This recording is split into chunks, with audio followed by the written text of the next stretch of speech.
There's absolutely a type of sinister weirdo that's trying to capitalize on real people coming out in mass. There's a wonderful movement of people that are having each other's backs and being like, yo, you too, me too. Well, I feel like Jeffrey Epstein kind of not predicted this-ish, but he engineered it. And there's vampires that are jumping onto that same energy. You were hoping to become at least like a Jennifer Lopez and get somebody to kind of sugar daddy you into a perceived fame that people believe in and create millions of dollars for you. We've brought in a guest to talk about, what his experience has to do with his own kind of smear campaign online. So Alexa Nikolas, she's got a lot of problems. She's a burn book type in my perspective. And, pardon my French and my tone. Regina George creates the burn book where she writes shitty things about everybody in school. Actually, she's had the burn book going for a long time, but when she wants to create a narrative that she's been victimized, she writes herself into the burn book and writes shitty things about herself into the burn book. Then she photocopies every page of the burn book and distributes that across the school, which creates chaos because then people find secrets about each other, rumors about each other, things about themselves, and they all start panicking and attacking and dealing with that. That's the climactic conflict that they have to resolve. But Regina George can claim someone else wrote it. Right. Online bullshit, that's all it is.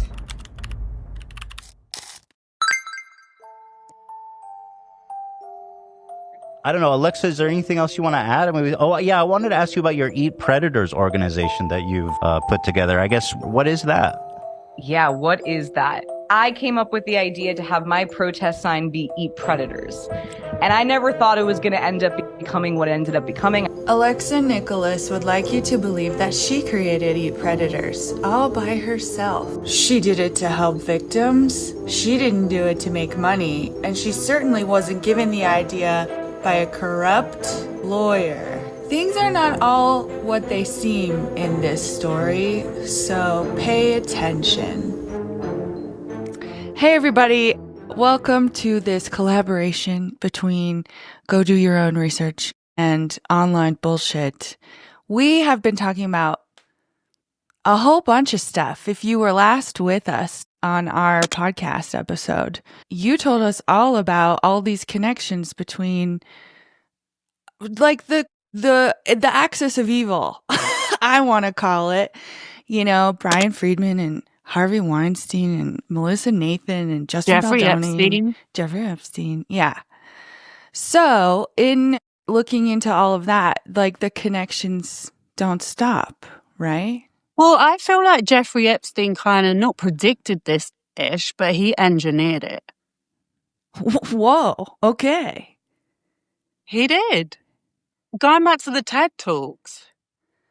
Oh. He was there at when they put TED, I didn't really know anything about TED Talks, but that's where a lot of this influencer stuff comes from.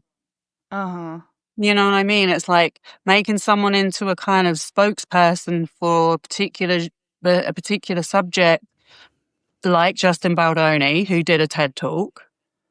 Right? That's the one that started. And then they become like an expert or something. Right. And it's like, really? Justin Baldoni has absolutely nothing to do with modern feminism. And he's like, for years, been presenting himself as this like pro-feminist guy that wants to rid the world of toxic masculinity only because of this whole legal proceeding that he's found himself, that he got himself into by hiring Brian Friedman and Melissa Nathan and Jed Wallace, the evil package, as you say.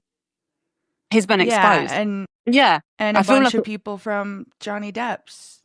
Yeah, that's who they were. Melissa Nathan was on a team of, she said it herself, she's revealed so much. See, the reason why we have all these messages from them, in case you don't know, is because one of the PR girls, Justin Baldoni had a PR company called Stephanie Jones. She's like one of the biggest publicists in the entertainment world, yeah? And because he knew that he'd done all this stuff, he was kind of getting paranoid that someone might, instead of sticking with his publicist that he'd had for like 5 years, he decides to engage with a crisis PR. And that was his biggest effort, because he got talked into engaging with Melissa Nathan, and she then suggested Brian Friedman, and Brian Friedman comes with this other guy called Jed Wallace, who does all this social media SEO manipulation. Suppression. Yeah. Right. And what was the other thing he called it? Like the algorithm weaponization signature something or other. It's like...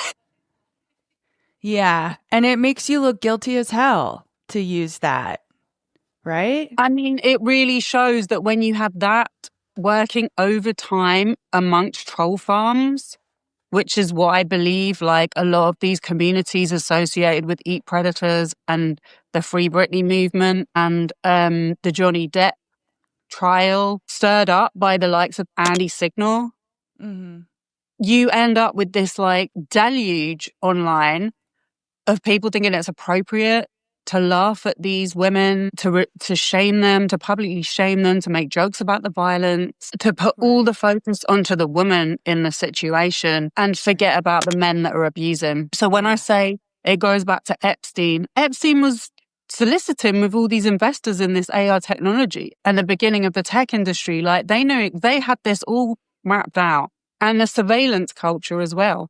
And this was in Virginia Giuffre's book. One of the first victims that came out as a teenager that he had round to his house, to discredit her, they brought up her MySpace profile and said, she's been drinking, she's wow. You know? Yeah. So this is what I'm saying. It goes all the way back to Epstein. And then it turns out, come to find out, Matthew Hiltzig, who was the PR for Johnny Depp's campaign, that was who Melissa Nathan and her colleagues worked for while that trial was going on. She then left to start her own firm called Tag. But Matthew Hiltzig, they were also involved in the Trump campaign, 2016 one. But Matthew Hiltzig worked for Weinstein for 5.5 years. And he was on the Epstein emails advising Epstein. Oh my God. Do you know what I mean? Like this is where we're at now. So in relation to all these like ongoing court cases, there are kind of like these conspiracy theories on the internet and on social media and stuff about like who created this website and who's behind this. And that's where we're interested specifically today. Yeah. Because, well, so I didn't say, like, Jen Abel, the girl who left Stephanie Jones, at the same time that this was going on. And by the way, Stephanie Jones advised Justin Baldoni and his Wayfarer company really strongly against using Melissa Nathan.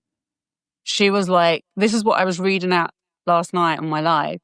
She was like, you're going to look really bad. She's done this dirty stuff. She's really not a good person. She's really messy. And it's going to look really bad on you.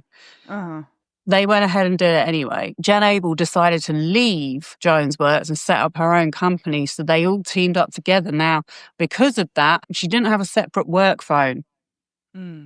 So as she was told, they found out she was planning to start her own company.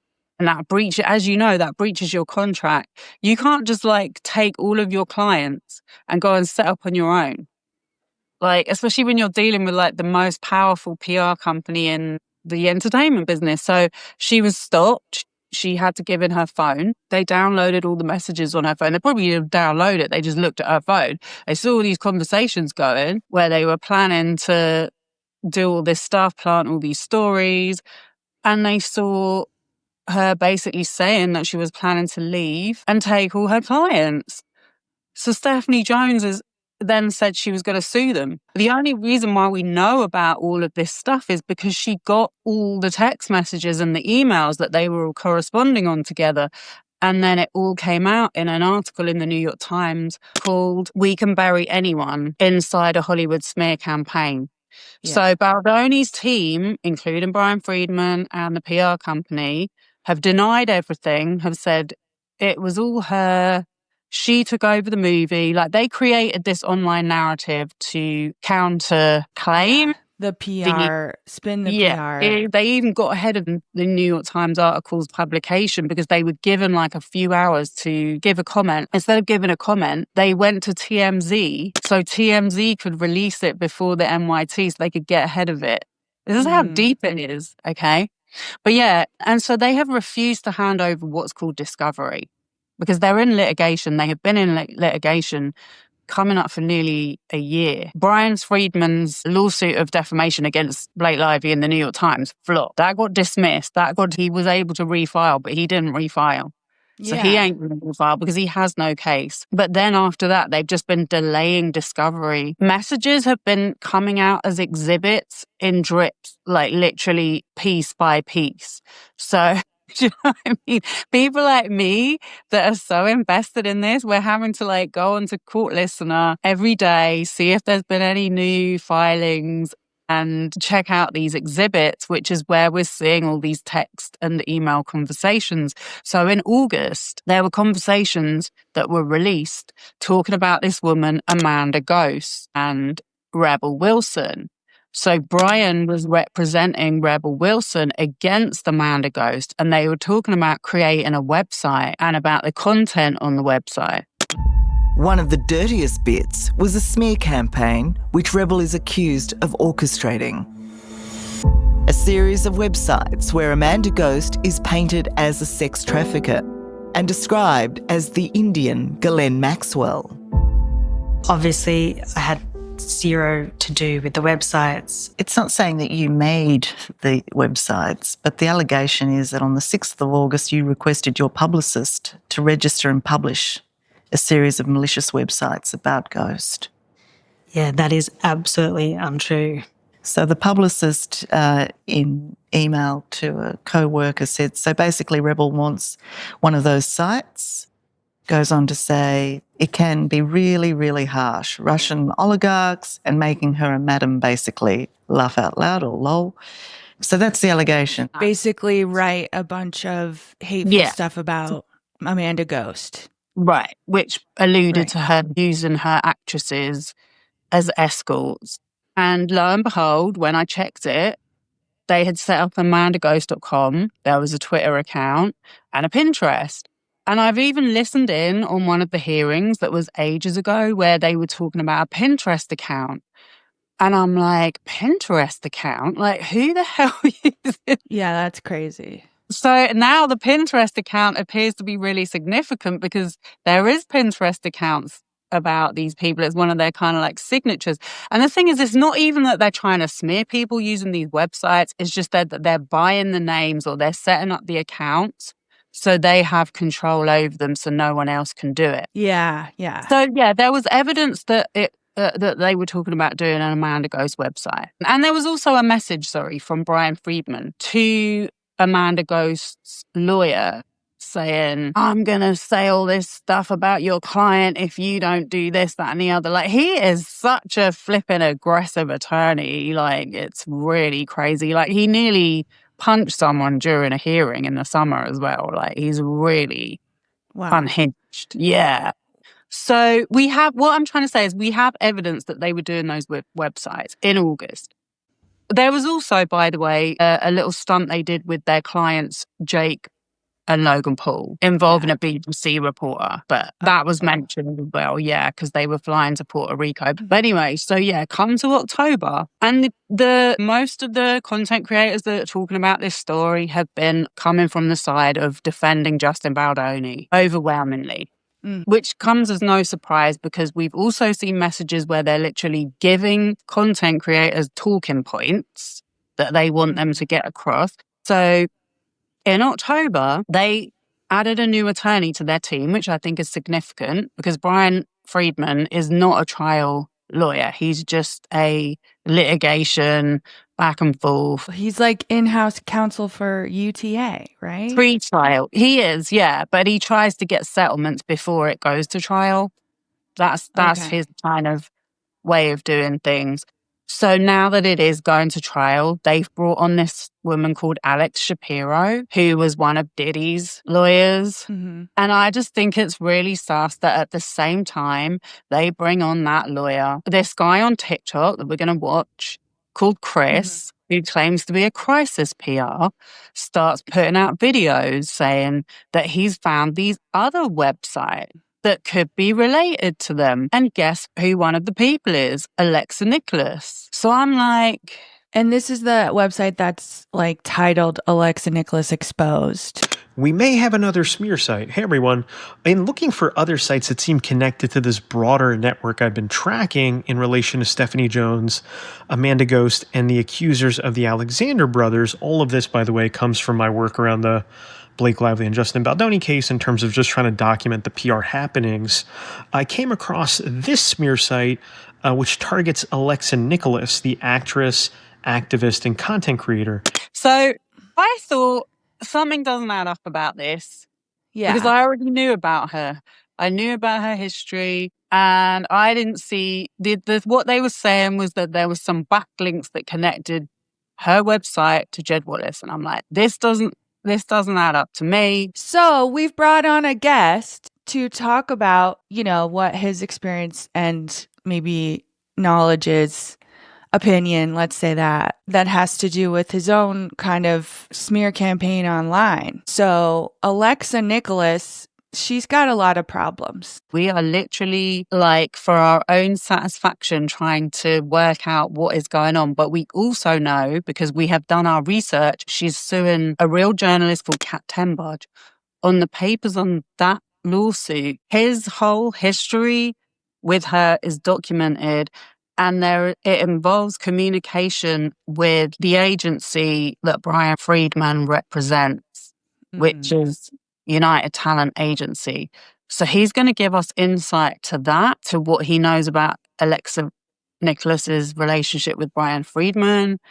And why the hell, if people online are talking about Brian Friedman is behind these websites, don't you think Alexa Nikolas should be interested in that, considering she's made a video about Justin Baldoni and she's gone from being, like I said, supporting Justin Baldoni to now it seems like she's trying to switch sides. So yeah, we thought it'd be really interesting to get him in to give his viewpoint.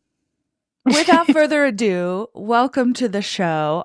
Shift. Should we give a little more background about who you are? Sure. Yeah, because I definitely am a whole person outside of the context of Alexa's stink.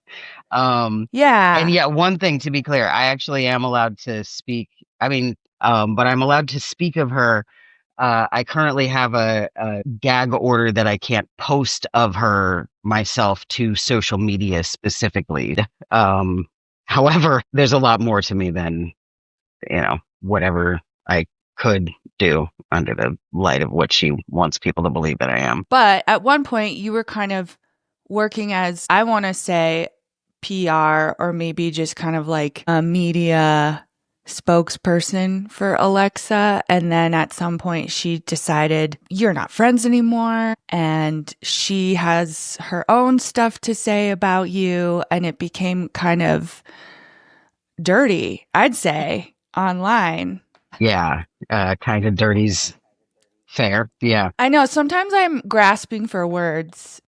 It's a wild situation. That's right. Yeah. Yeah, she's hired the same attorney as Prince Andrew and Danny Masterson. If you're going to choose any lawyer to defend you, just don't have it be the guy who defended Danny Masterson or whatever his name is. To take out a civil restraint order against you, I'd say that was pretty hardcore. Yeah, she actually filed on her own at first with what I would call a picture book, a highly alarmist and compelling picture book that had no links, no timestamps, a lot of fictional narrative that had real images of me alongside it. And then she got a man named Rudy Pacheco to co-sign that for the hearing that we had. And he was a flurry of paper cuts just before the hearing. He was the only player legally for a while. And then earlier this year, I filed for a termination of the restraining order, and Andrew Bretler made his first appearance with his associate, Jake Kamara. I tried to file for requests for judicial notice so they would look at her incorporation filings for Eat Predators, which clearly show that it's a stock corporation that she filed for just within days of claiming to the court that it was a nonprofit, and just stuff that kind of obviously erodes her credibility. But she kept adding lawyers to the situation. So suddenly Rambar Nassim, who's Ethan Klein's attorney, showed up against me. And then most recently, she's had a family law attorney. So right now, currently, there are 4 separate law firms, some of them with multiple attorneys assigned to her case. Like if you look up the actual case on the website, the amount of people representing her is obscene. Like that, I've read a lot of cases. I've looked at a lot of court filings to prepare for this. And it's like, this isn't a normal amount of law firms, especially to be on a restraining order case. So, yeah. What do you make of that? Or is it just kind of like, who knows?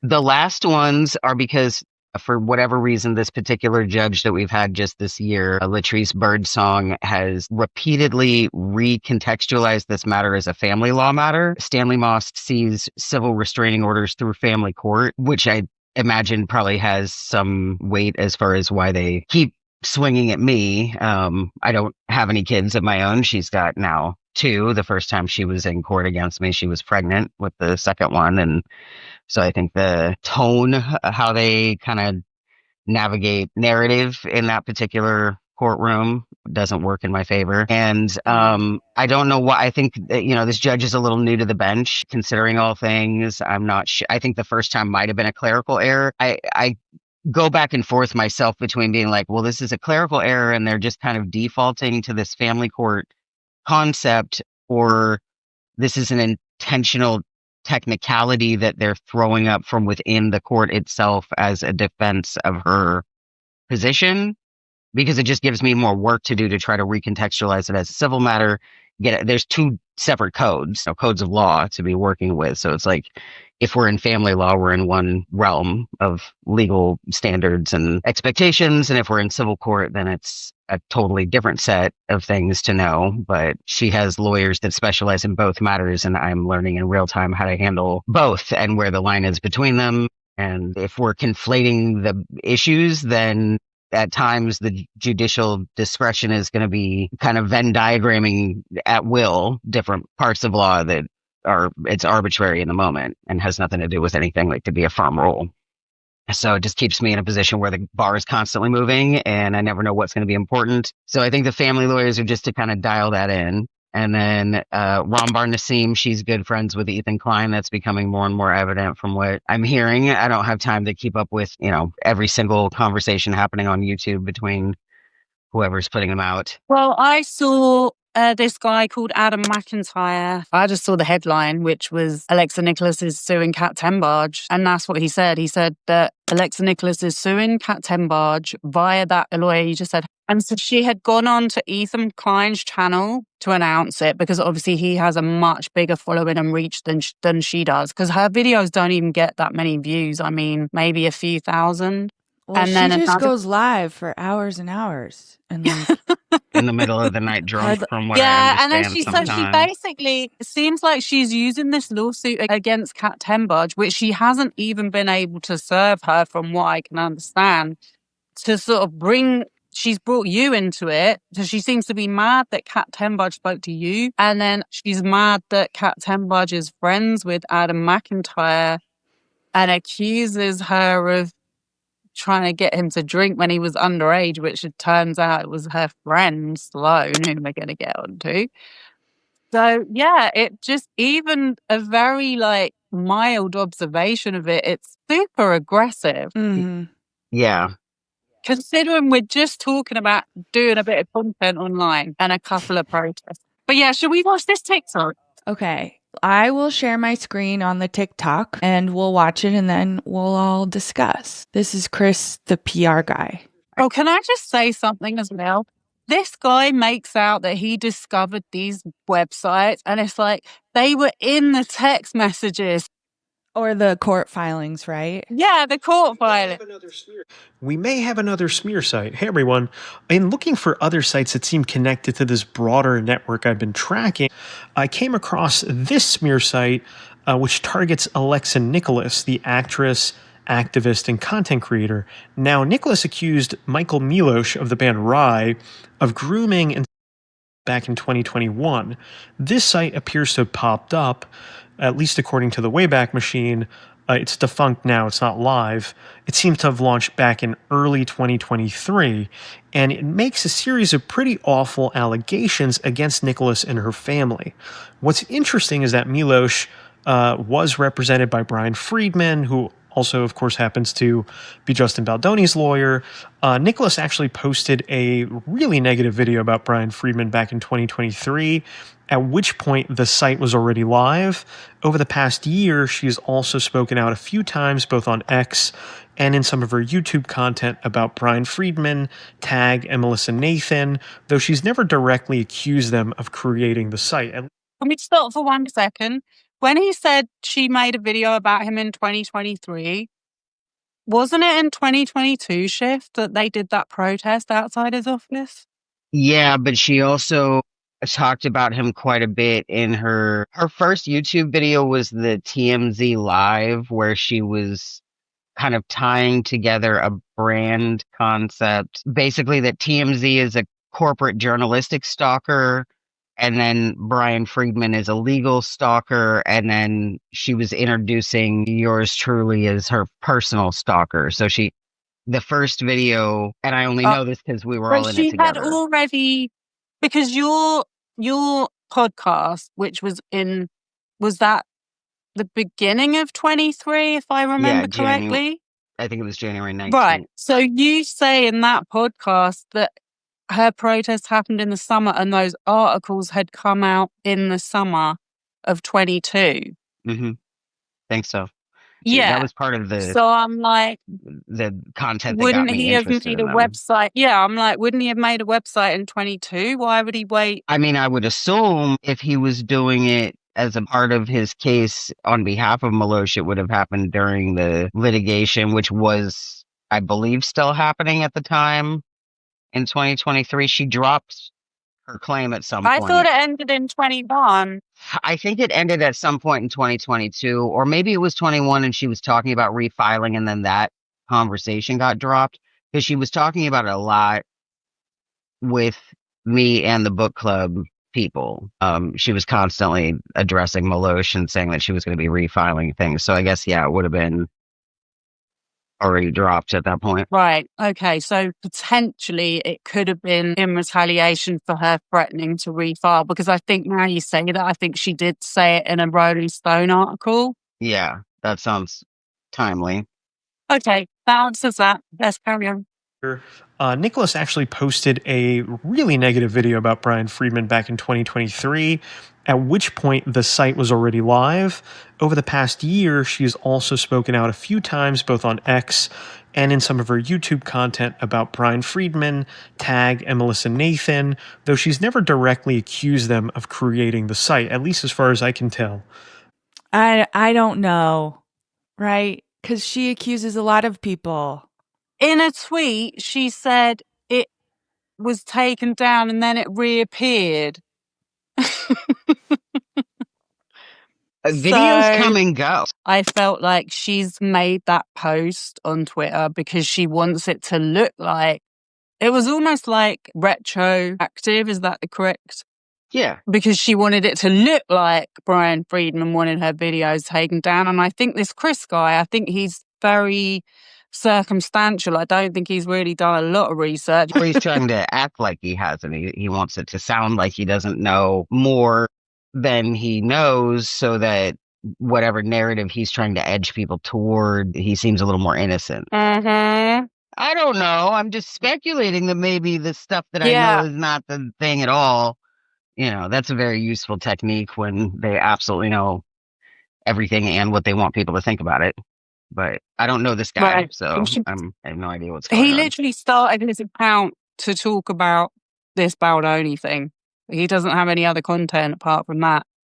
Anyway, let's watch it to the end. All right. I found the Alexa Nikolas smear site just by poking around online. It doesn't appear to have the same Jed Wallace wiki connection that I've seen with the others, like the Amanda Ghost and Alexander Brothers work.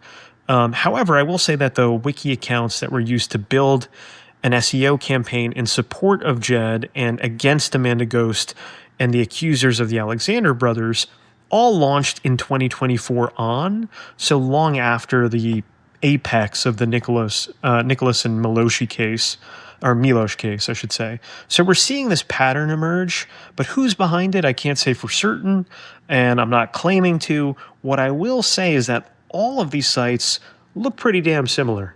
Right. So he's implying that these were all started by a PR company or someone who's kind of incorporated with more, I would say, high profile stuff than Alexa is, which is a strange claim to make because it checks out to me. Why does it seem strange to you before I say why it checks out to me? Okay. I think because the Alexa Nikolas website came out. It was early 2023. Like from my personal observation of it was early 2023. And I don't know anybody claiming that it existed before that. In fact, there was some significant uproar about it emerging from all sides that I was in touch with at the time. So on the Wayback Machine, if you put that alexanicholas.net in, it shows a date of 2007. Oh, you know what? I was looking at that. What does that mean? And it looks like she used to own this domain, and so she used it as like her website. That's what I thought. Yeah, but you can stop paying for a domain and then it'll get claimed again anytime. Yeah, that's possible. I also have a theory. She's a burn book type in my perspective. And, pardon my French and my tone, but I also don't. What does that mean?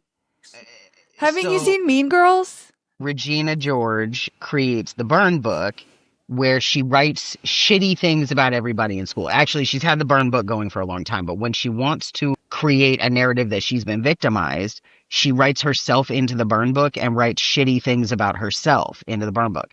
Then she photocopies every page of the burn book and distributes that across the school, which creates chaos because then people find secrets about each other, rumors about each other, things about themselves, and they all start panicking and attacking and dealing with that. That's the climactic conflict that they have to resolve.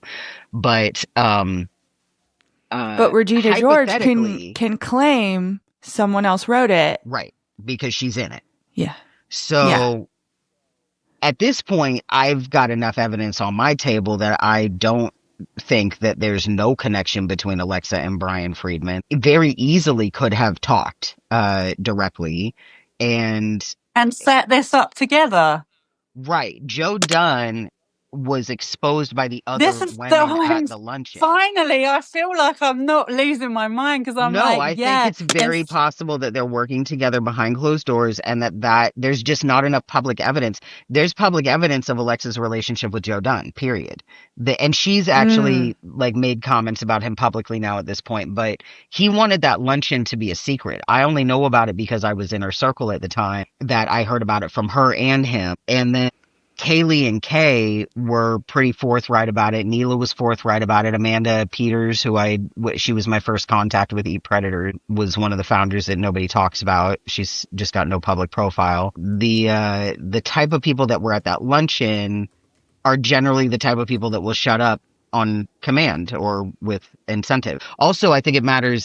Sam Maloney, who was the drummer for Hole, is the client advocate at Jeff Anderson firm that Joe Dunn is partnered up with. So sometimes people were incentivized by money, but sometimes Amanda Peters, for example, is a musician. And so she was very enamored, I'll say, by the nature of Samantha Maloney being the client advocate that she got to correspond with directly. One of her icons was her main contact at the firm. See, I don't have this celeb worship thing going on. I don't either. Yeah. It's because I have worked with celebrities. I feel like it's an ailment or a condition more than a status. It is. An elevated status. It really is. It's so deep. May I direct your attention to this blog entry about Alexa and Vanessa? On the site, yeah. So now I'm thinking that this is like a fan site of someone compiles everything that they hear. I used to my favorite fan site was jimmyfallon.net back when I was young. And so then they're saying here, this was printed in 2012, that she's involved with the scandal with the leaked photos. Then there's a rumor that I'm assuming Vanessa Hudgens' drunken stepfather is responsible for the images. But then they talk about how it's also rumored, maybe it's just because of Alexa being in pictures kissing her.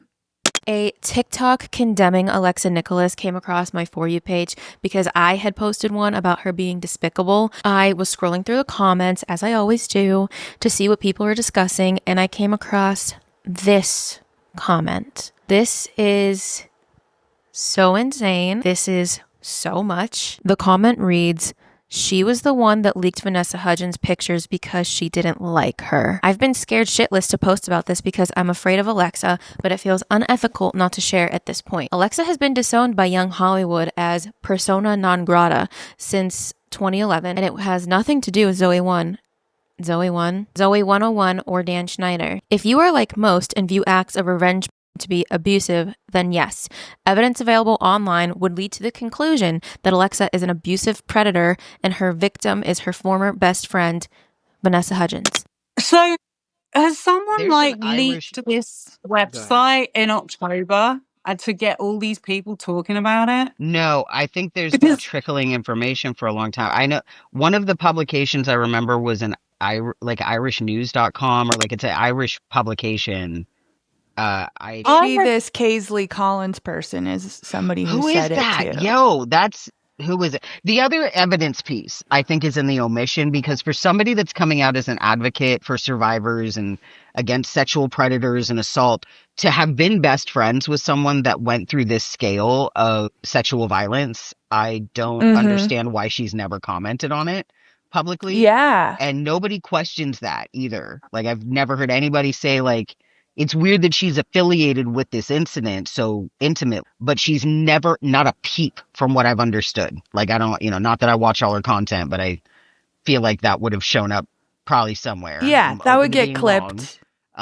Yeah. But yeah, there's no, not a peep about it. So if she didn't do it, why not discuss it? Right.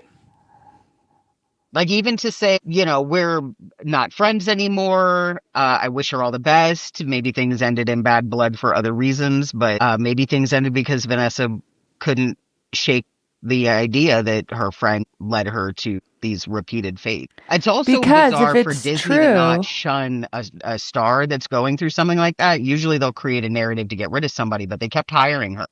And then another photo would leak, and then they would help her with PR, and it was super messy. At the time, it had to be incredibly expensive for them to navigate that with her. And this rumor, just because I can't corroborate it, is that Alexa suggested Vanessa take sexy pictures. Then I believe Vanessa is using Alexa's computer to email them to her boyfriend. So Alexa has access to be able to download the photos. Allegedly. So you couldn't remotely log in somewhere else and log back out. If you left your login going somewhere, people just had open access to it until somebody happened to log out or it refreshed. Yeah, right. So someone asked Vanessa Hudgens. Oh my God. Leave her alone. Do you think Vanessa Hudgens is going to come up next?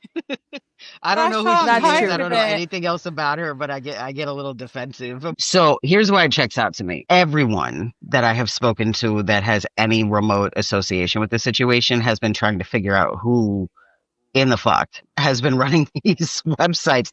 This isn't the only one either. There's another. I've been trying to remember the name of it, but it specifically centers around Joe Dunn and his ecosystem of fixers and Look back fraud. Which one? Say it again, Sophie. Look back fraud. Yep, that's the one. That is the one. And that had a similar This is why I wanted to ask energy. you, because there was something about it that I was like, this feels like the same architect. This feels like the same artist, even though it's a different. There's a different exhibit. There's a different tone. They're inspired by different stuff or whatever. It felt like the same. Stink was on it. Yep, there it is. That's the one. Yeah.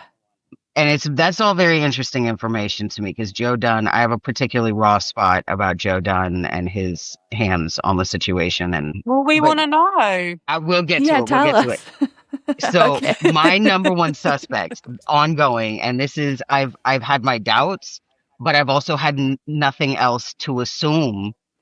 I just couldn't think of who else it could be, but I also don't know much about Brian Friedman. But I thought it was Autumn Whitaker. I thought she was the only person I was aware of in this situation that would have ongoing information about Alexa and her family and all this other stuff. But then once Look Back Fraud came up, I was like, this doesn't seem like it's within her scope of interest.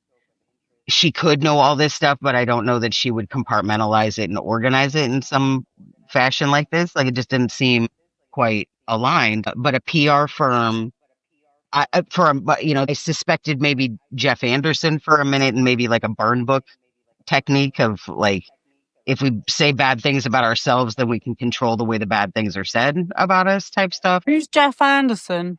Jeff Anderson is one of the law firms that has represented Alexa against Milosh, and he's associated closely with Joe Dunn in regards to what I would call client farming, high-profile women specifically who are making claims against high-profile men.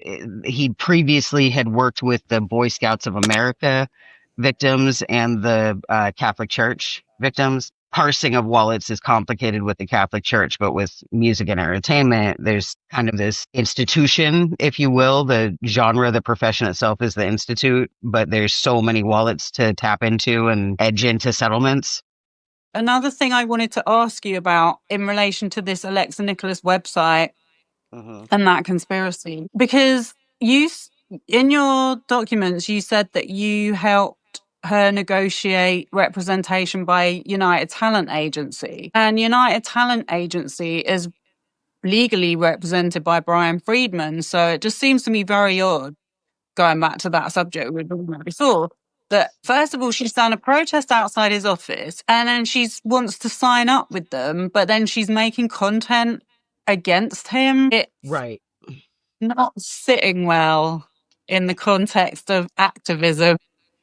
Yeah, so where she and I really deviated is in that I have, like I said, I was involved in Occupy Oakland, BLM, Hands Up Don't Shoot, optics as a weapon to completely dismantle a really effective and beautiful action or movement or whatever. Like, that optics are such a big deal. And whether someone's well-intentioned or not, optics influence things in ways that can be totally outside of anything that really actually materially is of concern. I knew that she was going in for a meeting with UTA. And I'm like, of course, going for the meeting with UTA, because then that's leverage. If they want you, that's leverage to get any other management anywhere.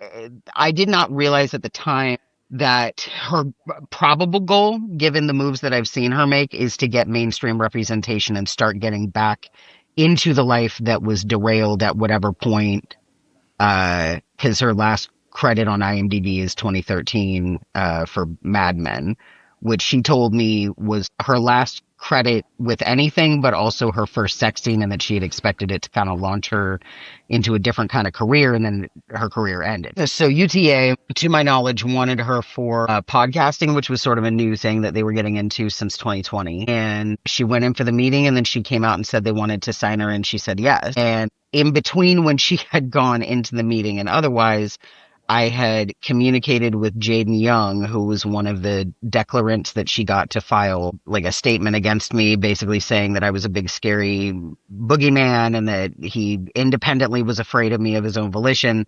I think he forgot that he had recorded a 2-hour podcast episode with me on my show where he talked about the dangers of using a big platform to silence somebody, especially with lies, and then jumped on her smear campaign against me.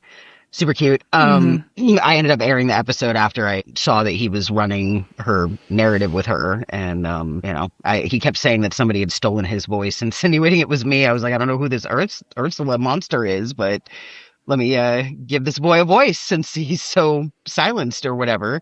And then that pissed them off, which was weird because I thought the problem was he didn't have a voice. But anyway, I reached out to him. He was young. He was 19 at the time, but he did a ton of business research. He was super into business forensics and like kind of a who's who of investment plans. Like the type of information he had was abnormal. It didn't seem, he was so sure about certain things at certain times that it was like, where could you get this information and be so clear about it at 19? That, and I guess like what? like Britney Spears's brand and who owned what parts of it at different times. Like everything that he ever said checked out. I could go find a Secretary of State filing for anything that he ever claimed that sounded outside of reason to me. He was one of the people that validated, like, understand, like, just the nature of relationships between the Britney Spears estate and who controls what parts of it, and Michael Jackson's estate and who controls what parts of it, leading to, like, Whitney Houston estate, Prince estate, like, just who's behind the money and branding components, the business shit. The parts of pop culture that nobody's interested in. The parts of pop culture that I am so interested in that. Yeah. Because that's one of my complaints. One of my complaints about the Free Britney movement is they don't understand business. Right. They make a mockery of understanding business in some fronts too. And then Speaking of estates, though, Brian Friedman has worked on Michael Jackson's estate. Right. There's a lot of crossover. Mm-hmm. I just find it really interesting that she would jump to sign with that agency when her whole protest was about, do you guys know that use him? Right. That he has all these allegations. It's like, but you're doing that now. Jaden was the one that alerted me to Brian Friedman being UTA's head lawyer. And so when she came back and said, oh, they want to sign me, and I said yes, then I was like, okay, well, and I hid Jaden's involvement in getting this information, but I said, do you know that Brian Friedman is their lead attorney? And she said, oh, that doesn't matter. He's the lead attorney for a lot of agencies, and blew it off, like super casual. Like, we're not even going to address this. It's not a big deal. Why are you even worried about it? But previously, maybe like 3 weeks before that, she had wanted to host another rally against him and address some Brian Friedman this or that. So what she wanted to do... So what's the point of her process then if it's not a big deal? Honestly, Ben, I don't fucking know, man. This is gonna get up your ass. I don't know. Okay, so she wanted to have a protest with this global group of people that she just pulled together with the book club. So her plan, and I kiboshed this shit, was to have everybody send in a piece of paper with their signature on it. And then she was going to compile their signatures and make it look like a big petition sign for some anti-Brian Friedman something or other. And I said, absolutely under no uncertain terms. I was still kind of edging into working for her and also still just a part of the regular community. So I hadn't quite crossed over that threshold into being like inner circle. But I was like, that's not, don't anybody send a blank signature to this bitch. That's not what we're doing, you know. And I had to I crafted my rhetoric, and I was very suppressed about my concerns about why that's insane. But yeah, she wanted 45 people that she just met, who most of them were fans of hers growing up. I was the only one that was asked to do this. And I also had been, as you said, in a bunch of cults. I was like, nobody do this. Everyone slow down. People were literally in real time. They were looking for printer paper, something to sign, so they could quickly respond to her request. And yeah, just miraculously, I was able to and I think that's probably part of the reason she wanted me close too, because I was able to kibosh her shit and manipulate her fan base to protect themselves against her. She would try to manipulate them to do something to make them vulnerable, and I would without realizing I was human shielding them, thinking that, you know, I'm dealing with a bunch of people who aren't thinking that deeply about what is being asked, her included. But I think that she thought, you know, if I bring this person closer, then, you know, we can be more under, you know, the same kind of blanket of control or understanding, get on the same page somewhere, or that she'd find a price that I have no price, for the record. I will never, whatever the thing is, if my ethics are down, I'm 10 toes about it, to my own detriment. And like, you know, that's been used against me too. I've told them if they want me to be quiet, especially with Joe Dunn, knowing that he was a state senator and the executive director of the state bar. As soon as I realized that they were trying to silence me a little bit, I went straight to, you're going to have to put a bullet in my head if you want me to shut up. So start there, because I don't want to be slowly tortured. So just kill me now. And they have continued to slowly torture me.